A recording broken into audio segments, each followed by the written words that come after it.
Genome sequencing का आपने अभी बताया, जैसे इस कोविड पैंडेमिक के दौरान कितनी इसकी इंपॉर्टेंस है, लेकिन हम कोविड के पहले, मतलब इस पैंडेमिक के पहले भारत किन चीजों के लिए जीनोम सीक्वेंसिंग यूज कर रहा था, और खासकर पॉलिसी डिसीजंस में इसका क्या योगदान रहा है?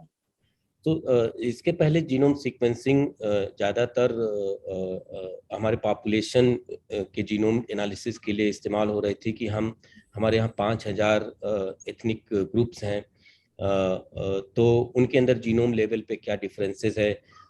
कोई कभी कभी जो रेयर जेनेटिक डिजीजेज होती हैं किसी किसी एरिया में काफ़ी ज़्यादा हैं, तो उसका कारण जेनेटिक ही होता है, उसको जीनोम से उसका एसोसिएशन होता है।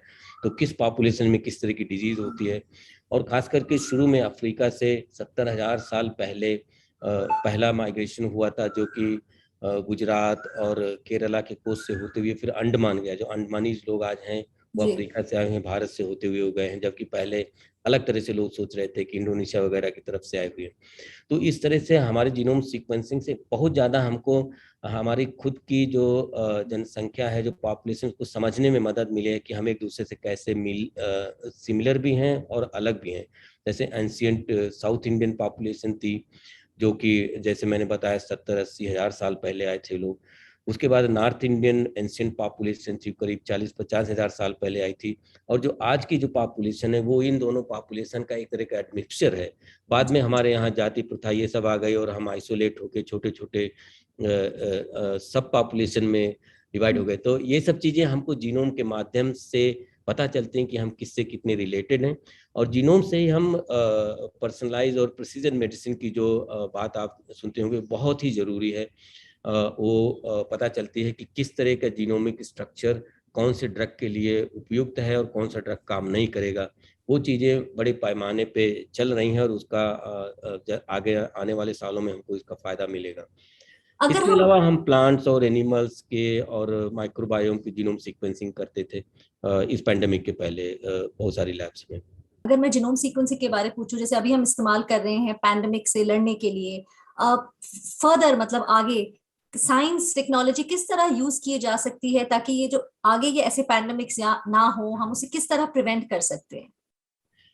इसके लिए जीनोम सीक्वेंसिंग में बहुत अहम रोल अदा करेगा पैंडेमिक के कंट्रोल में, और भी इन्फेक्शियस डिजीज की कंट्रोल में, और हमारे हेल्थ केयर के संदर्भ में बहुत ज़्यादा इसका रोल होगा। जैसे हम अभी वेस्ट वाटर या और भी इन्वायरमेंटल सर्विलेंस से इन्फेक्शियस डिजीज सिटी में या टाउन में किस तरह से है, कोविड केसेस बढ़ रहे हैं घट रहे हैं, या और कोई इन्फेक्शन बढ़ रहा है घट रहा है, ये हम सिर्फ वेस्ट वाटर से जीनोमिक मेथड लेके उसका पता कर सकते हैं। जैसे एंटी माइक्रोबायल रेजिस्टेंस एक बहुत बड़ी एक तरह की स्लो पैंडेमिक है, वो बहुत ही उसका प्रोजेक्शन है कि अगले आने वाले दशकों में उससे बहुत मतलब परेशानी होने वाली लोगों को।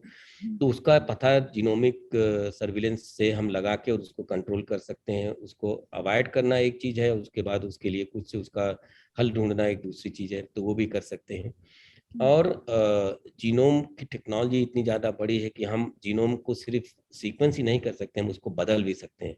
मतलब प्लांट में हम जीनोम एडिटिंग करके अच्छी ज़्यादा पौष्टिक और कम नेचुरल रिसोर्स वाली क्रॉप्स बना सकते हैं, जैसे बहुत सारी लैब्स में ऐसा हो रहा है। जी। और जैसा कि मैंने कहा कि प्रिसीजन और पर्सनलाइज मेडिसिन के लिए जीनोमिक्स जो है वो बहुत ही ज़रूरी होगी।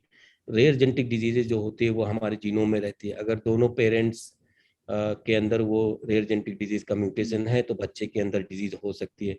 तो प्रायर जेनेटिक काउंसलिंग ये सब चीज़ें बहुत ही इम्पॉर्टेंट होने वाली। मतलब जीनोम जो है आपके जीवन में बहुत ही बड़ा रोल पैदा मतलब अदा करता आ रहा था हमारे अनजाने में, लेकिन हम उसको अपने इस्तेमाल के लिए भी अपने इस्तेमाल में लाएंगे। टेक्नोलॉजी और अफोर्डेबिलिटी ऐसी हो गई, अभी पूरा जीनोम ह्यूमंस का 20-25 हज़ार में किया जा सकता है, पहले इसमें कई लाख लगते थे। तो और धीरे पहले धीरे ये अगर इतना हम इसकी बात नहीं करते थे डॉक्टर मिश्रा, पहले अभी पता था जिनोम है, लेकिन आई थिंक अब हर पर्सन समझता है, इसकी अहमियत समझता है। एंड हम मतलब पैंडेमिक में ऑब्वियसली इतना इंपॉर्टेंट प्ले रोल किया, और आगे भी आई एम श्योर जैसे आपने कहा कि करता रहेगा।